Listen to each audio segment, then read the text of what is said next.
we're joined now by our senior military and political analyst, Tulsi Gabbard, who's a former member of Congress and presidential candidate, as well as a lieutenant colonel in the Army Reserves. And Tulsi, I want to go to you first because I'm very concerned about what's happening in Russia with the drone attack. And again, it's still very questionable about who was responsible for it. The U.S. has said it wasn't us. The Russians are accusing us. But what the U.S. is not willing to do, neither Secretary Blinken or John Kirby, neither is willing to come out and say it wasn't the Ukrainians. And we're funding them. So I would like to at least know that we're not funding Ukrainians to try and assassinate a world leader with nuclear weapons. Just your thoughts on that right away, that they won't even come out and directly say, not only was it not the U.S., but our money didn't go towards this. Jordan, there's, I think, two very important points here. First of all, we have seen how this administration is willing to lie directly to the American people. We saw how this whole Nord Stream pipeline issue played out with that main infrastructure attack really being denied by the U.S. government. But then we also saw through the leaks that came out most recently, once again, how our government is lying to us about what is happening in Ukraine, about how our money is being used, and how this war is not going nearly as well as they say that it is. This brings us back to what was released in the Afghanistan papers. Once again, how we saw generals and people in the State Department and people in the administration multiple administrations lying to us, the American people, meanwhile taking our money and continuing to throw it at wars that are counterproductive to our interests. And in this case, as we see as tensions continue to escalate with Russia, nuclear armed, the country that has the most nuclear weapons in the world, how this poses a great existential threat to the American people and to the world. So they have no credibility, number one, and number two, they are understating the risk that this situation has. When they say, there's not going to be a nuclear weapon, Putin will never use nuclear weapons. Well, Putin and his government are actively talking about using tactical nuclear weapons. Then we hear talking heads and people in our own government saying, well, maybe that's not such a big deal. Basically, I'm paraphrasing, but not stating the true risk to the American people were either intentionally or unintentionally. When tensions are as high as they are and increasing, it takes just one spark that could light off a war, a nuclear attack that would destroy not only us, the American people in our country, but the world. Yeah, I wanted to play this from Secretary Blinken, just so that people can understand, because this is what concerns me the most. Is we're being told, and you brought it up, Tulsi, that things are going so great there. And then my follow-up question, let me play his first by 8. Russia's already failed in the sense that what they were trying to accomplish initially was to erase Ukraine from the map, to subsume it into Russia, to eliminate its existence as an independent state. That's failed, and it's not going to succeed. We know that the Ukrainians are contemplating a counteroffensive in the weeks to come. Let's see what happens with that. And ultimately, its success on the battlefield is the best way, and probably the quickest way, to actually get to a negotiation that produces a just and durable peace. So there's a lot to unpack there, but the first is that he says it's basically the Russia failed. Why are we talking about funding counteroffensives then instead of coming to an agreement and getting this conflict over so that kids stop being killed and apartment buildings stop getting destroyed and we don't have to worry about tactical nuclear weapons being deployed? If we really do believe that the Ukrainians pushed back and the Russians weren't able to accomplish what they wanted, shouldn't our Secretary of State be focused on bringing this to an end instead of talking about these never-ending counteroffensives into Russia? You're exactly right, Jordan. This administration, President Biden, Secretary Blinken, they should have long been working towards this just and durable peace that he's talking about, but they have not. They've been doing the exact opposite. They have been further escalating this war and using our American taxpayer dollars to do it. And who is suffering the most? It is the people of Ukraine, the people that they profess to want to help, the people they profess who they are fighting for. It's interesting when he says, this counteroffensive by Ukraine is the thing that Blinken thinks could bring about a just and durable peace.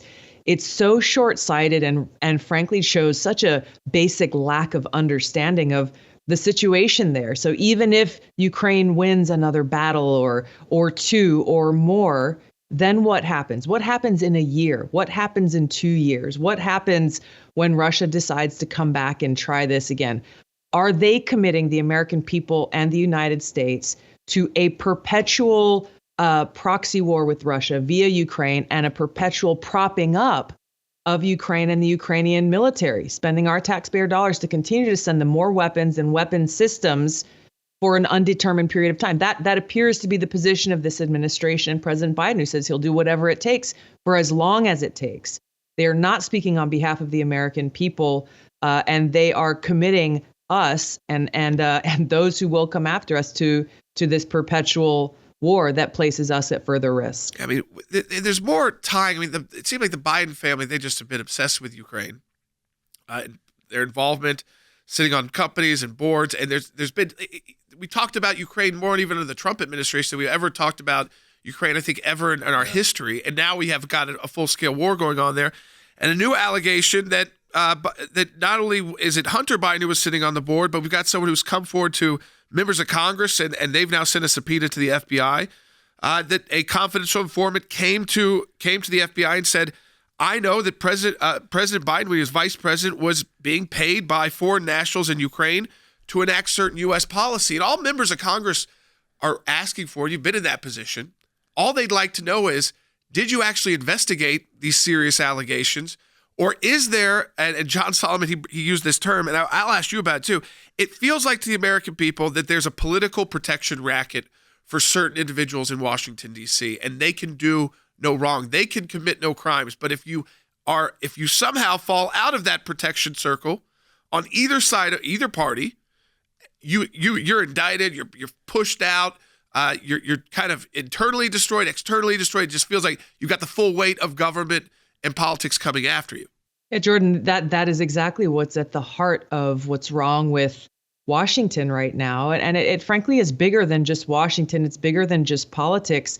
And these examples that you're citing, the double standard that we are seeing, but also the example that you led into this with Secretary Blinken outright blatantly lying once again about his role in instigating this letter of 51 senior intelligence officials that essentially stole our democracy by claiming, hey, this laptop is potentially Russian disinformation and therefore should not be seen by anyone in weeks leading up to a very consequential presidential election. And even now, at this point, Blinken lying about his role in instigating this and unwilling to tell the truth to the American people about how this was, in fact, Hunter Biden's laptop, and that information should have been seen by American voters prior to that election. And so when you look at people in our own government willing to lie so blatantly and directly, to abuse their positions of power, weaponizing the national security state and other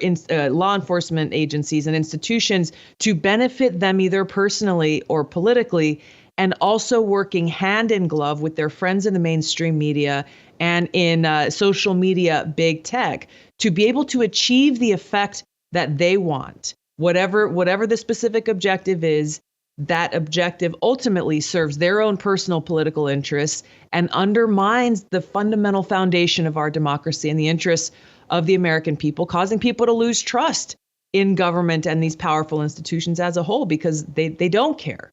They don't care about the Constitution. They only care about getting power, maintaining, and growing power at any and all costs. And that is a very dangerous thing. I mean, think about that, folks. It was Tulsi was saying, stealing our democracy.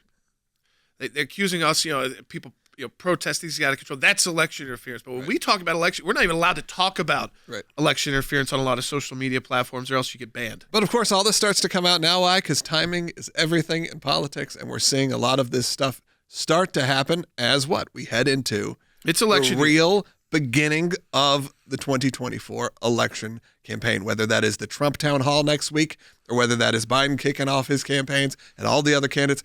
This is the kickoff to that. So always be aware and always be watching because timing is everything. Yeah, and that's why we brought Tulsi onto the team too. It's for the military analyst, the political analyst. Tulsi, we appreciate you joining us today and every week on the Sekulow broadcast.